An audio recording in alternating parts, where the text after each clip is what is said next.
தாவேகாவினுடைய திரு ஆதவ் அர்ஜுனா அவர்களுடைய சமீபத்திய பேச்சுக்கு பின்னாடி விஜயினுடைய தூண்டுதல் இருக்குது அப்படிங்கிற அந்த ஒரு பார்வை இருக்குது. ஏன்னா, விஜய் அவர்களுக்கும், ரஜினிகாந்த் அவர்களுக்கும் தொடர்ச்சியாக அவர்களுடைய திரையில ஒரு போட்டி இருந்தது. இப்போ ரஜினிகாந்த் அவர்கள் அரசியல்ல இருந்து விலகி இருக்கிறார்.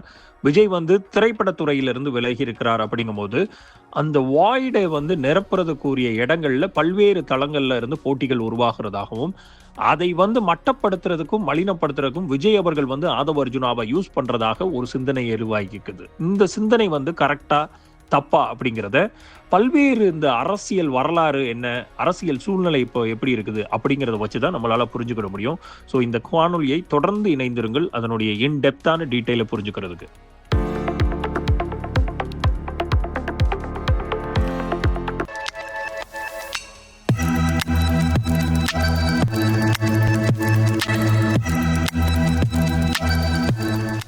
முதல்ல சூப்பர் ஸ்டார் ரஜினிகாந்த் அவர்களுடைய அரசியல் தாக்கத்தினுடைய ஆரம்ப புள்ளியை பார்க்கணும். ரஜினிகாந்த் அவர்களுடைய காலம் 1990களிலும் 2020 வரைக்கும் உள்ள அந்த காலகட்டத்தில் அவர் அரசியலுக்கு வர வேண்டும் அப்படிங்கிற ஒரு மிகப்பெரிய ஒரு சிந்தனை 1996 மிக மிக பெரிய உச்சத்தில் இருந்த காலகட்டம் அது.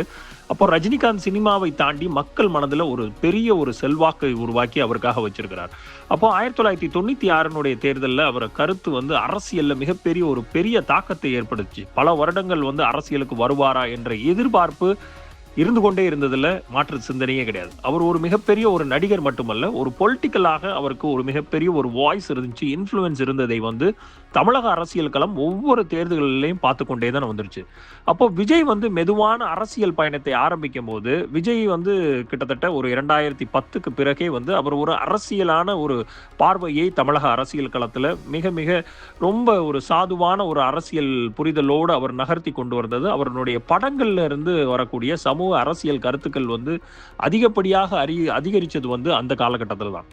மெயினாக கத்தி படத்துல அவர் விவசாயத்தை பத்தி பேசினதாக இருக்கட்டும், இல்ல மெர்சல் படத்துல மருத்துவத்தை பத்தியும் ஜிஎஸ்டியை பத்தி பேசினதாக இருக்கட்டும், இல்லைனா சர்க்கார் படத்துல வாக்குரிமையை பத்தி பேசினதாக இருக்கட்டும், இது எல்லாமே விஜயோடைய ஃபியூச்சராக ஒரு பொலிட்டிக்கல் லீடராக அவர் ஒரு ப்ரொஜெக்ட் செய்ய விரும்புகிறார் அப்படிங்கிற அந்த ஒரு பார்வையை நிதர்சனமாக உறுதிப்படுத்தியதாக நாம் பார்க்கிறோம்.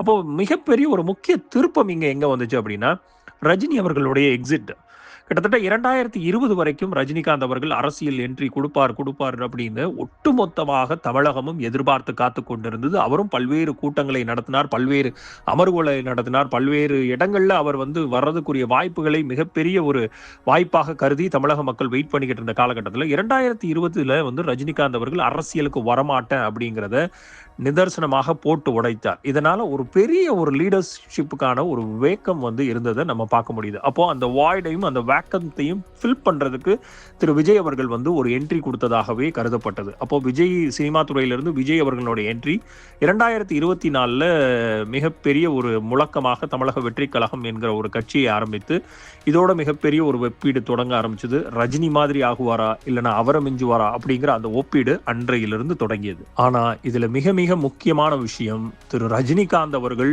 அரசியலுக்கு வராததற்கு மிக முக்கியமாக அவர் சொல்ல காரணம், நான் வந்தேன் அப்படின்னா எல்லா இடங்கள்லையும் கூட்டங்கள் அதிகரிக்கும், எல்லா இடங்கள்லையும் மிக முக்கியமாக கூட்ட நெரிசல்கள் ஏற்படும், பல உயிர்கள் பலியாகக்கூடிய வாய்ப்புகள் இருக்கும். நான் அரசியலுக்கு என்னுடைய தனிப்பட்ட விஷயங்களுக்காக இந்த பொதுமக்களினுடைய புனிதமான உயிரையும் புனிதமான அவர்களுடைய வாழ்க்கையையும் சிதைக்க நான் விரும்பவில்லை அப்படிங்கிற அந்த ஒரு ஒற்றை நோக்கத்திலிருந்து அவர் வெளியேறினதற்குரிய காரணங்கள்ல ஒன்றாக பேசப்பட்டது. ஆனால் இன்றைக்கு திரு விஜய் அவர்களுடைய கரூர் சம்பவத்தையும் அதையும் ஈக்குவேட் பண்ணி பார்த்தா அப்படின்னா ஒட்டுமொத்தமாக ரஜினிகாந்த் அவர்களுக்கும் விஜய்க்கும் உண்டான அந்த ஒரு வித்தியாசத்தை ஒட்டுமொத்த தமிழ் சமூகமும் புரிஞ்சு கொள்ளணும் அப்படிங்கிறதும் இங்க ஒரு பார்வையாக எழுப்பப்படுகிறது. இப்போ இங்க மிகப்பெரிய ஒரு சிந்தனை என்னன்னா, நெரேட்டிவ் பாலிடிக்ஸ் எப்படி உருவாகுது? இந்த ரஜினிகாந்த் அவர்களுக்கும் விஜய் அவர்களுக்கும் உண்டான இந்த நெரேட்டிவான பாலிடிக்ஸை செட் பண்றது யார் அப்படிங்கிற இந்த இடத்துல தான் திரு ஆதவ் அர்ஜுனா போன்றவர்கள் வர்றாங்க. அப்போ என்ன நடக்குது அப்படின்னு பார்த்தோம்னா, சிலர் தங்கள் அரசியல் நிலைப்பாடை காட்ட ஒரு பெரிய பிரபலங்களை டார்கெட் பண்றது நிதர்சனமான உண்மை. அப்போ சிலர் மீடியா அட்டென்ஷனுக்காக கான்ட்ரவர்ஷியலான ஸ்டேட்மெண்ட்டை கொடுக்கறதையும் நம்ம பார்த்து கொண்டே தான் வருகிறோம் பொதுத்தளத்தில்.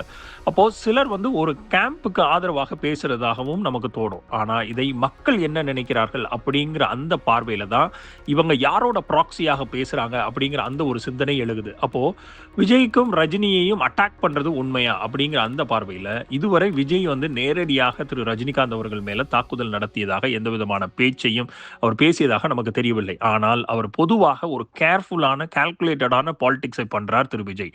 அப்படின்னா இந்த சந்தேகம் ஏன் வருகிறது? முக்கியமான காரணம் என்னன்னா, ஃபேன் பேஸாக இருக்கக்கூடிய ரைவல்ரி. ரஜினிகாந்த் அவர்களுடைய ஃபேன்ஸுக்கும், விஜய் அவர்களுடைய ஃபேன்ஸுக்கும் பல வருடங்களாக போட்டிகள். அவர்கள் திரைத்துறையில இருக்கும்போதே சைலன்ட்டாக பல்வேறு போஸ்டர்களை கிழிக்கிறதாகட்டும், பல்வேறு இடங்கள்ல தியேட்டர்களை அடித்து நொறுக்குவதாக இருக்கட்டும், இந்த மாரி பல்வேறு கால சூழ்நிலைகள்ல இது நடந்து கொண்டே தான் வந்திருக்குது. அப்போ அந்த பொலிட்டிக்கல் வேக்கமும், ரஜினி அவர்கள் வெளியேறிய இடத்தை யார் பிடிக்க போறார்கள் அப்படிங்கிற அந்த ஒரு பொலிட்டிக்கல் வேக்கமும் இங்க இருக்கிறத நம்ம பார்க்குறோம். அப்போ மீடியா நரேட்டிவ்ங்கிறது ஒரு கிளாஷை கிரியேட் பண்ணினாதான் அட்டென்ஷன் வருங்கிறது ஒரு மீடியாவுக்கு கண்டிப்பாக தெரியும்.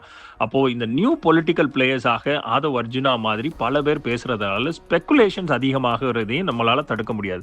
அப்போ ஃபைனலா ஒரு ரியாலிட்டி செக் என்னன்னா, இதுக்கு நேரடி ஆதாரம் இருக்குதா? ரஜினி அவர்களுடைய இந்த திட்டத்தை ஆதவ் அர்ஜுனா பண்ணதுக்கு பின்னாடி விஜய் இருக்கிறாரா அப்படின்னு கேட்டீங்கன்னா, நேரடியாக நம்மள்ட்ட ஆதாரம் கிடையாது. ஆனால் இது ஒரு பொலிட்டிக்கலான சூழ்நிலை. இது வந்து ஒரு ஃபேனோட பெர்செப்ஷன்ஸான ஒரு மூமெண்ட்டாக எடுத்துக்கொள்ளலாம். ஆனால் இது மிக முக்கியமாக மீடியாவால் பின்னப்பட்ட ஒரு மிக முக்கியமான நெரேட்டிவ்.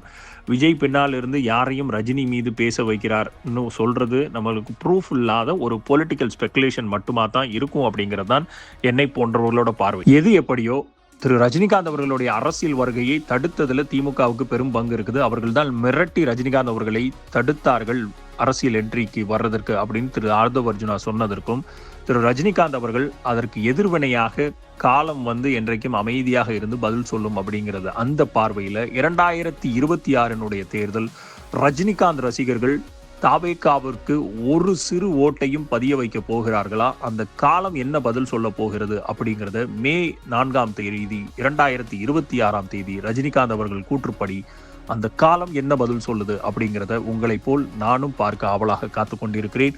லீடர்ஸ் சேனலை தொடர்ந்து சப்ஸ்கிரைப் செய்து அடுத்தடுத்த நாள் காணொளிக்கு தினமும் காத்திருங்கள். உங்களை அன்புடன் வரவேற்கிறோம். நன்றி, வணக்கம்.